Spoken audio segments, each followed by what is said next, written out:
এগুলো ভাবতে ভাবতে রিয়ানও ঘুমিয়ে গেল। সকালে ঈশা ওঠার আগেই রিয়ান জগিংয়ে চলে গেল। ঈশা ঘুম থেকে উঠে রিয়ানকে পেল না। এতে ঈশা কষ্ট পেল। ভাবল রিয়ান রাতে আর আসেনি। সেদিনের পর গুনে গুনে 1 মাস হয়ে গেল। রিয়ান ঈশার সামনে যায় না। ঈশার কেমন জানি খুব খারাপ লাগে। নিজেকে সব সময় তার একা একা মনে হয়। ঈশা যখন ঘুমিয়ে যায় তখন রিয়ান এসে ঈশাকে বুকে নিয়ে ঘুমায়। আর ঈশা জেগে ওঠার আগেই রিয়ান চলে যায়। আর ঈশা কিছুই টের পায় না। যত দিন যাচ্ছে ঈশা তার ভুলের জন্য ততই অনুতপ্ত হচ্ছে। সে বুঝতে পেরেছে রিয়ানের সাথে সে অন্যায় করেছে। যতই হোক রিয়ান তার স্বামী, কোনো পরপুরুষ না যে ঘৃণা করবে। না, আর পারছি না ওনাকে ছাড়া থাকতে, কিন্তু ওনাকে ছাড়া কেন পারি না? আমি না ওনাকে সহ্য করতে পারি না। তাহলে কেন প্রতিটা দিন, প্রতিটা মিনিট ওনার জন্য ধুকে ধুকে মরছি কেন? তাহলে কি আমি ওনাকে, না, এটা কি করে সম্ভব? কিন্তু যদি ওনাকে ভালোই না বাসি তাহলে এমন অস্থির অস্থির লাগে কেন? উফ, মাথা যন্ত্রণা করছে আর ভাবতে পারছি না। এমনই সময় রুমে তিশা আসলো। ঈশা তিশাকে দেখে খুশি হয়ে জাপটে ধরল। মিস ইউ সো মাচ ইয়ার। সেম, এসো, আমিও তোকে অনেক মিস করেছি। তা কবে বউ হয়ে আসবি? 1 মাস তো হয়ে গেল। তিশা লজ্জায় কিছুটা লাল হলো। তিশার কাছে ঈশা হেসে বলল। থুকু, টিস্যু লাগবে? তিশা মুহূর্তেই রেগে বোম। কুত্তি! আচ্ছা আচ্ছা, সরি। হুম। আচ্ছা চল নিচে যাই। ওকে চল। নিচে গিয়ে দেখল রিয়ানের বাবা মা বসে আছে। রিয়ান রিয়াদও বসে আছে, তবে রিয়াদ মাথা নিচু করে বসে আছে। রিয়াদের সামনের সোফায় একজন মধ্যবয়সী মহিলা এবং লোক বসে আছে। সবাই গোমরা মুখ করে আছে। ঈশা এবং তিশা কিছুই বুঝতে পারছে না। রিয়ানের মা ঈশাকে দেখে ঈশার দিকে এগিয়ে গেল এবং ঈশাকে তাদের সামনে নিয়ে গেল। ভাবি, এ হলো ঈশা। ও তুমি? ঈশা আর তিশা কোনটা? ঈশা অনেকটাই অবাক হয়ে যায় তিশার নাম শুনে। ওই যে, ওইটা তিশা। তিশা একটা শুকনো ঢোক গেল, কারণ মহিলাটিকে তিশা চেনে। তিশা এখানে এসো। ছি ছি ছি। কাঁপা কাঁপা পায়ে তিশা মহিলাটির দিকে এগিয়ে গেল। তারপর গিয়ে সালাম করল। তিশার দিকে কিছুক্ষণ তাকিয়ে মহিলাটি বলল। বাহ, রিয়া তোর পছন্দ আছে বলতে হবে। রিয়াদের মুখে হাসি ফুটল। উপস্থিত সবাইও হাসল, কিন্তু ঈশা কিছুই বুঝতে পারছে না। ঈশার অবস্থা দেখে মহিলাটি মুচকি হাসল এবং বলল।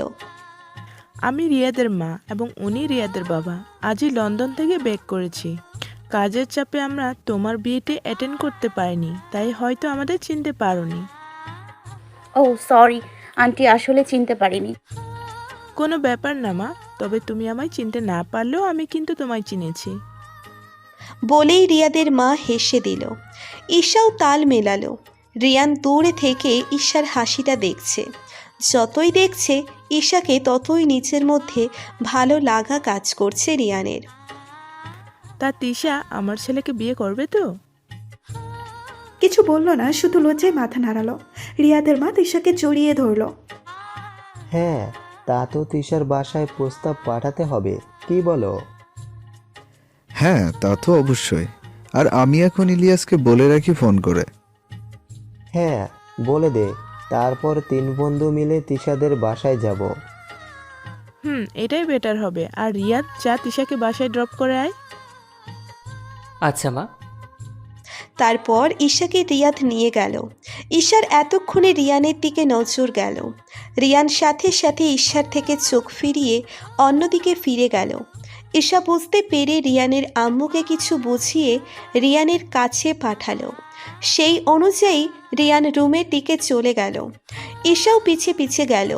রিয়ান মলম খুঁজছিল, তখনই ঈশা ধুম করে দরজা লাগিয়ে দিল।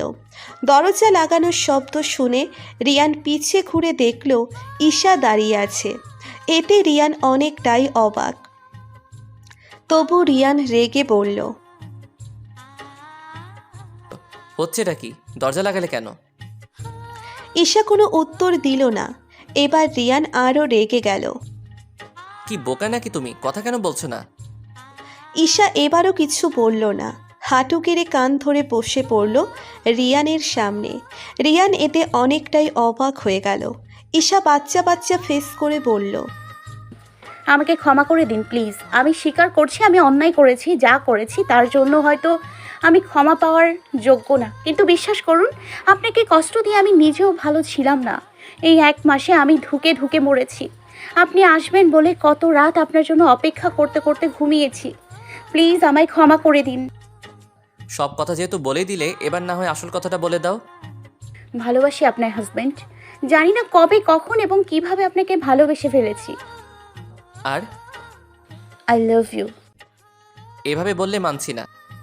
তো কান তো ধরেছি। কান ধরলে হবে না, আমার আরও কিছু চাই। কি? হার্ড হাগ। ঈশা হেসে লাফিয়ে শক্ত করে জড়িয়ে ধরল রিয়ানকে। রিয়ানও শক্ত করে ঈশাকে বুকের সাথে মিশিয়ে ফেলল। ঈশার মনে হচ্ছে এটাই তার সবচেয়ে শান্তির এবং সুরক্ষিত জায়গা। পরের দিন রিয়ান, ঈশা এবং রিয়াদের মা বাবা মিলে তিশার বাসায় গেল। ঈশা, রিয়ান, রিয়াদও। তাদের প্রস্তাব দিতেই তারা রাজি হয়ে যায়। এতে সবাই খুব খুশি হয়। সবাই মিলে সিদ্ধান্ত নিল বিয়ে হবে 10 দিন পর, 6 তারিখ। এভাবেই 2 দিন কেটে গেল। ঈশা আর তিশা মিলে শপিং করতে এসেছে।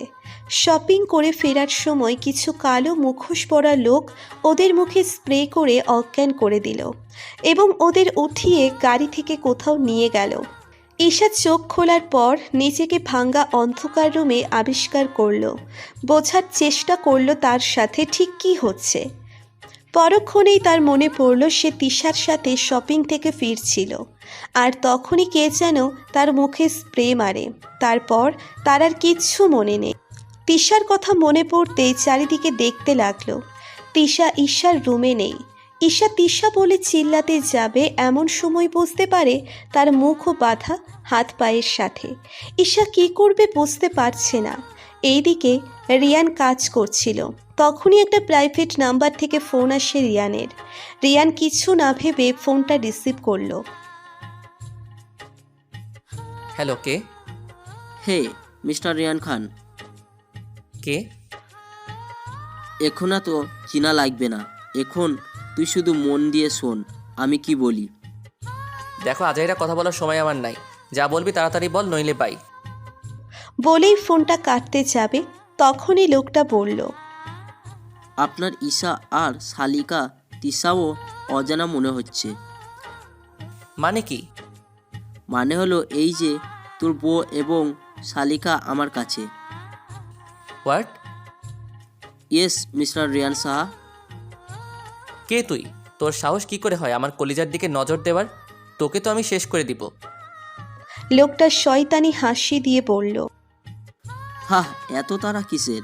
এখন শোন, তোর ওয়াইফ এবং শালিকা যদি জীবিত দেখতে চা তাহলে তোর সব সম্পত্তি আমার করে দে, না হলে তোর বকলিজা সারা জীবনের জন্যে। বলেই লোকটি জোরে জোরে হাসতে লাগলো।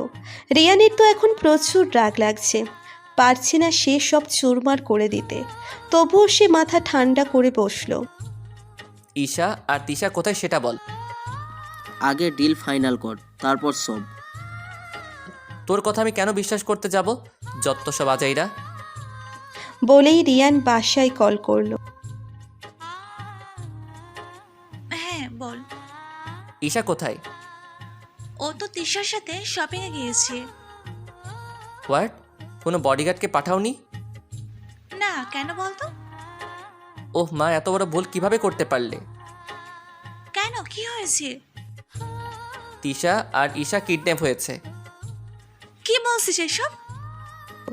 রিয়ানের মায়ের চিল্লানিতে ড্রয়িং রুমে রিয়াদের মা এবং বাবা এবং রিয়ানের বাবাও চলে আসে এবং জিজ্ঞেস করতে লাগে কি হয়েছে। এখন রাখছি, এত কিছু বলার সময় নেই। বলেই রিয়ানের মাকে কথা বলার সুযোগ না দিয়ে কেটে দিল। রিয়ানের মা বারবার হ্যালো হ্যালো করছে। কি হয়েছে? ঈশা আর তিশা কিডন্যাপ হয়েছে। বলেই কেঁদে দিল। কি বলছেন? কই ভাবি? হ্যাঁ, রিয়ান তো সেটাই বললো। থাক, তুমি চিন্তা করো না, তোমার ছেলের উপর বিশ্বাস রাখো। হ্যাঁ ভাইজান, একদম ঠিক বলেছেন, তুমি শান্ত হও। কি করে শান্ত হব? দুটো আমার জন্যই আজ নিখোঁজ। এখানে কারো কোনো দোষ নেই রেবেকা, বললাম তো রিয়ানের উপর সব ছেড়ে দাও। এভাবেই সবাই মিলে রিয়ানের মাকে বোঝাতে লাগলো। সবাই শান্ত থাকলেও ভিতরে ভিতরে চিন্তা ঠিকই করছে। রিয়ান আবার ওই প্রাইভেট নাম্বারে কল দিল। কি এখন বিশ্বাস হলো তো আমি তোকে ঠিক বলেছি কি ভুল? দেখ, তোর যত শত্রুতা সব আমার সাথে, তাই আমাকে যা ইচ্ছা কর, কিন্তু ঈশা আর তিশাকে কেন এর মধ্যে জড়াচ্ছিস? ওরা তো তোর কোনো ক্ষতি করেনি। করেছে, অনেক কিছুই করেছে, তাও ওদের তুলে এনেছি। তবে তিশাকে আমি তেমন কিছু করব না, কারণ ওকে আমি চিনি না, তাই যা করা তোর বউকেই করব। না, একদম ওকে কিছু করবি না। বল আমায় কি কি করতে হবে? হেই তো লাইন এসেছিস, এখন প্রপার্টি ফাইল রেডি কর, দেন বলে দেবো কি কি করতে হবে। বলেই ফোন কেটে দিল। রিয়ান কিছুক্ষণ হ্যালো হ্যালো করে ফোনটা টেবিলে রেখে দুম করে চেয়ারে বসে পড়ল আর চোখ করে ঈশার সাথে কাটানোর সময়গুলো মনে করতে লাগলো। হঠাৎ রিয়ানের মাথায় কিছু একটা আসলো এবং দ্রুত ফোনটা হাতে নিয়ে রিয়াদকে কল দিল। হ্যাঁ দোস্ত, বল। রাখ তোর দোস্ত, তিশার খবর কি রাখিস তুই? কেন, ও কি করলো তিশা? তিশা আর ঈশা কিডন্যাপ হয়ে গেছে। হোয়াট? কী সব যাতা বলছি? শোন, আমি মজা করছি না, I am serious, not a joke.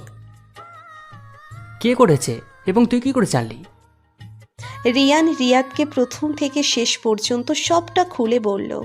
Riyad শুনে অনেকটাই ডিপ্রেসড হয়ে যায়। আমি ফোর্স লাগিয়ে দিচ্ছি যেন খোঁজা শুরু করে দেয়। ওকে, আমিও লাগাচ্ছি, তবে আমরা খুব সহজেই জানতে পারবো ঈশা কোথায় এবং কে নিয়ে গেছে। মানে? অফিসাই বলছি। বলেই রিয়াদ থানা থেকে রিয়ানের অফিসের দিকে রওনা হলো। আর রিয়ান ডেভিল হাসি দিচ্ছে। ফোনে কোনো একজনকে একটা মেসেজ পাঠিয়ে দিল আর একজনকে কল করে বলল। বলেই রিয়ান ফোন কেটে মেসেজে গিয়ে চেক করতে লাগলো। রিয়ান যাকে মেসেজটা দিয়েছে সে রিপ্লাই দিয়েছে। ওহ, থ্যাংক ইউ সো মাচ। এই মেসেজ দেখেই রিয়ান মুচকি হাসল। এইদিকে ঈশা বারবার চেষ্টা করছে হাত খোলার, কিন্তু হাত দুটো এত শক্ত করে বেঁধে রেখেছে যে কিছুতেই কিছু করতে পারছে না।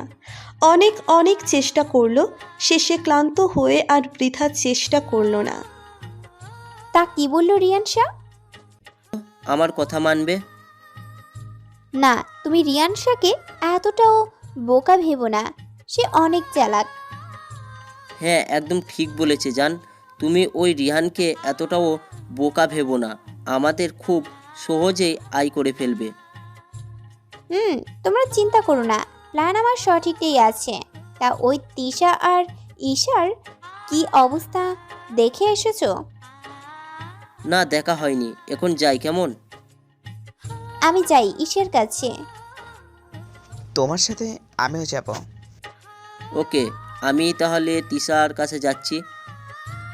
বলেই ছেলে মেয়ে দুটো ঈশার কাছে যায় আর মেয়েটা তিশার কাছে। ঈশা চোখ বন্ধ করতে নিলে তখনই দরজা খোলার শব্দ পেল। দরজার দিকে তাকাতেই দেখলো একটা ছেলে আর একটা মেয়ে আসছে। ছেলেটা অচেনা আর মেয়েটা মুখ ঢেকে রেখেছে, তাই ঈশা ভালোভাবে দেখতে পারছে না।